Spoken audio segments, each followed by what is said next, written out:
लाडकी बहिणीचा लाडक्या ताईंनो 14वा हप्ता म्हणजे ऑगस्ट महिन्याचा हप्ता सरकार नेमकं कधी टाकणार आहे, सरकारला कधी नेमका मुहूर्त सापडणार आहे याच्याबद्दल आपण या व्हिडिओमध्ये बघणार आहोत। कारण की बघा लाडक्या ताईंनो ऑगस्ट महिना पूर्ण संपलेला आहे, ऑगस्ट महिन्याचा हप्ता भेटलेला नाहीये, सप्टेंबर महिन्याचा पहिला आठवडा संपलाय तरी पण हप्ता अजून भेटलेला नाहीये, जीआर देखील अजून आलेला नाहीये। तर नेमकं काय या ठिकाणी होणार आहे, कधी तुम्हाला हा 14वा हप्ता भेटणार आहे, सगळ्या गोष्टी आपण या व्हिडिओमध्ये बघणार आहोत। त्याच्यामुळे व्हिडिओ काळजीपूर्वक बघायचा आहे आणि तुमच्या सगळ्यांच्या प्रश्नांची उत्तरं या ठिकाणी आपण या व्हिडिओमध्ये बघणार आहोत। त्याच्यामुळे व्हिडिओ काळजीपूर्वक बघायचा आहे। तुमचे काही प्रश्न असतील कमेंट बॉक्समध्ये विचारता येईल आणि सगळ्यात महत्त्वाची गोष्ट लाडक्या ताईंनो, ज्यांची पडताळणी चालू आहे त्यांच्या पडताळणीबद्दल एक महत्त्वाची बातमी समोर आली आहे, ती तुम्हाला बातमी सांगणार आहे। पडताळणी झाल्यानंतर नेमकं काय होतं, कुठं रिपोर्ट जातात, कोण नेमकं काय होणार आहे आणि त्यांना हप्ता कधी भेटणार आहे याच्याबद्दलची एक महत्त्वाची बातमी समोर आली आहे। ती बातमी तुम्हाला सगळ्यात अगोदर सर्वात फास्ट आपल्या चॅनलवर तुम्हाला मी सांगणार आहे। कारण की बघा लाडक्या ताईंनो, ज्या गोष्टी अगोदर होतात त्या तुम्हाला मी या ठिकाणी सांगत असतो, त्याच्यामुळे व्हिडिओ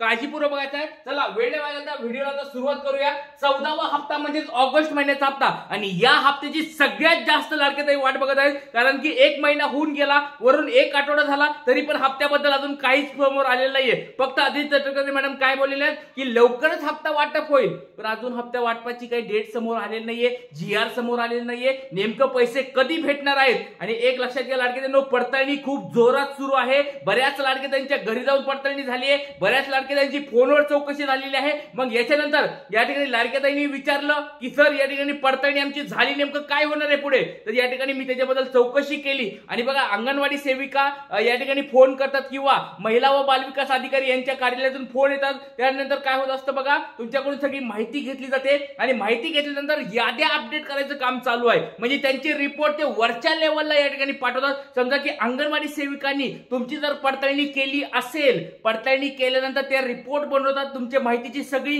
या ठिकाणी तपशील बनवतात आणि तो तपशील पुढच्या लेवलला वरच्या लेवलला ते पाठवत असतात। ही पहिली आता प्रोसेस चालू झाली आहे। म्हणजे काय झाले बघा, लक्षात घ्या लाडक्या ताईंनो, तुम्हाला सगळी प्रोसेस मी आता सांगणार आहे। एकदम महत्त्वाचा व्हिडिओ असणार आहे। सगळ्यात अगोदर तुम्हाला आपल्या हे चॅनलवर ही माहिती पाहायला मिळेल। बघा सगळ्यात अगोदर काय झालं, महिला व बालविकास विभाग किंवा बालविकास मंत्रालय जे आहे त्यांनी 26 लाख लाडक्या ताईंचा डेटा त्यांना भेटला। माहिती तंत्रज्ञान किंवा आयटी डिपार्टमेंट कडून त्यांना 26 लाखाचा डेटा भेटला। 26 लाखाचा डेटा भेटल्यानंतर त्यांनी प्रत्येक जिल्ह्यामध्ये त्या जिल्ह्यामध्ये जो डेटा पाठवला, आपल्या जिल्ह्यामध्ये जो डेटा आला, त्यानंतर महिला व बाल विकास विभाग जो असतो प्रत्येक जिल्ह्यामध्ये, त्याच्यातून तो खाली आपल्या तालुका लेवलला गाव पातळीपर्यंत हा जिल्ह्याला त्यांनी डेटा पाठवला। मग प्रत्येक गावामध्ये जिल्ह्यामध्ये जे अंगणवाडी सेविका असतात त्या अंगणवाडी सेविकाकडे काय डेटा आला, बऱ्याच अंगणवाडी सेविकाकडे अजून पण डेटा पोहोचला नाही, ही पण गोष्ट लक्षात घ्या। कारण की बऱ्याच लाडक्या ताईंना मी प्रश्न विचारले की तुमच्या घरी कोणी अंगणवाडी सेविका आलत्या का, त्या म्हणले आम्ही अंगणवाडी सेविका तर कोणी घरात आले नाही। मग मी त्यांना विचारलं की तुम्ही तुमच्या जवळच्या अंगणवाडी सेविकाकडे जाऊन भेट द्या आणि त्यांना विचारा।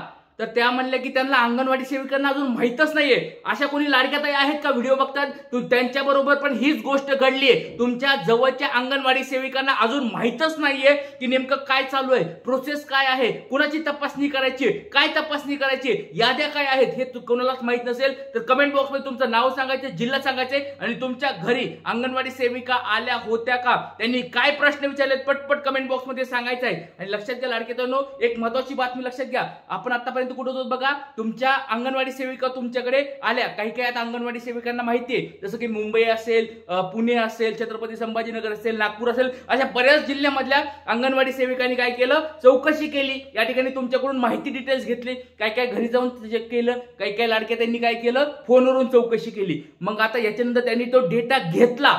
मग डेटा घेतल्यानंतर पडताळणी पूर्ण झाली का, नाही। लक्षात घ्या, त्यांनी तो डेटा घेतलेला आहे आणि तो डेटा आता पुढे पाठवलेला आहे, वरच्या लेवलला पाठवलेला आहे। वरच्या लेवलला आता जी टीम असणार आहे, तर महिला व बाल विकास विभागामधली जी टीम असते ती परत क्रॉस चेक करणार आहे।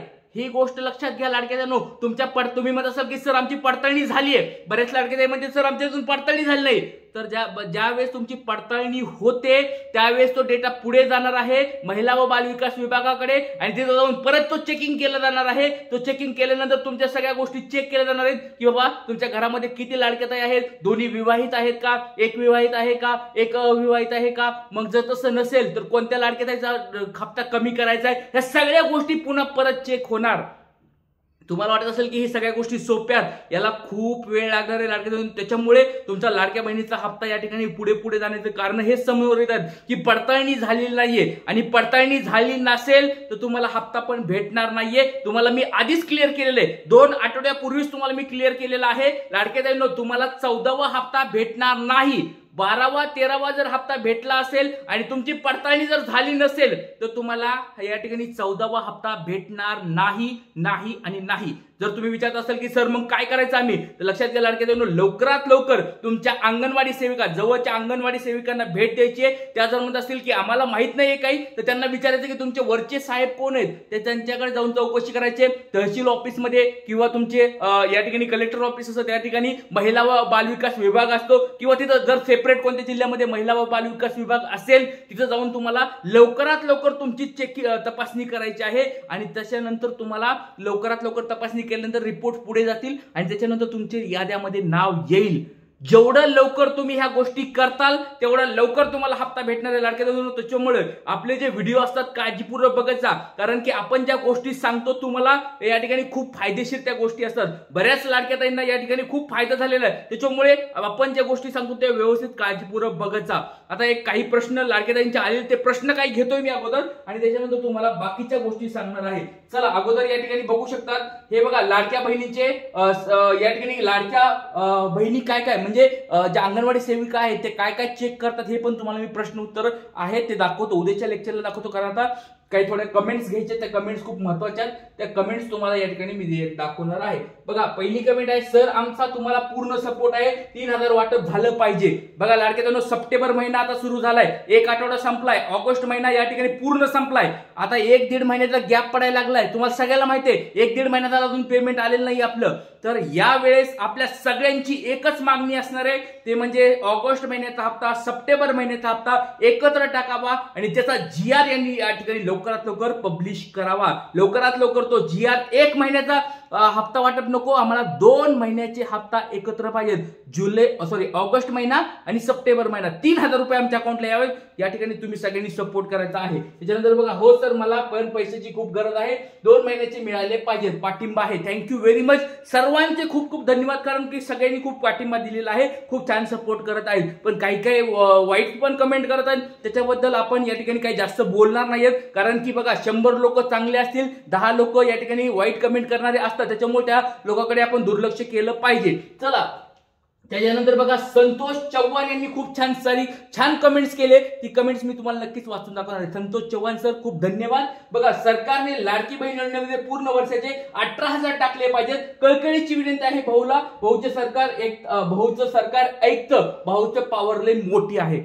बघा खूप छान कमेंट टाकली, त्यांनी सांगितले 18,000 डायरेक्ट देऊन टाका, काहीच प्रॉब्लेम नाही. या कमेंट्सला माझं पण समर्थन आहे. त्यांनी सांगितलं की बाबा लाडक्या ताईंच्या अकाउंटला डायरेक्ट 1 वर्ष झालं की 18,000 देऊन टाका. ऑलरेडी सगळी सरकारने मान्य केले की बाबा आम्ही 18,000 तुम्हाला प्रत्येक महिन्याला हप्ते देणार आहेत. मग 18,000 द्यायला काहीच प्रॉब्लेम नाही. बरं 18,000 नका का देईना, कमीत कमी 2-2 महिन्याचे जरी हप्ते द्यायला काय प्रॉब्लेम नाहीये. त्याच्यामुळे लवकरात लवकर सरकारने या गोष्टीकडे विचार करावा. खूप साऱ्या गरीब अशा ताई आहेत ज्या की या महिन्याच्या हप्त्याकडे वाट बघत आहे, त्याच्याकडे नजर लावून बसलेले आहेत की कधी आम्हाला हा हप्ता भेटतोय आणि आमच्या दैनंदिन गोष्टी आम्ही कधी पूर्ण करतो. त्याच्यामुळे सरकारकडे एक विनंती आहे, मी लाडका तुमचा सगळ्यांचा दादा, ट्रिक्स गुरु दादा, तुमच्या सगळ्यांच्या वतीने सरकारला पुन्हा मागणी करत आहे की लवकरात लवकर 3000 रुपये अकाउंटला टाकावेत आणि सर्व लाडक्या ताईंना आनंदी करून टाकायला पाहिजे. येणारा दसरा त्यांचा एकदम आनंदाचा दसरा होऊन द्या, त्यांना एकदम छान स्वरूपात दसरा होऊन द्या,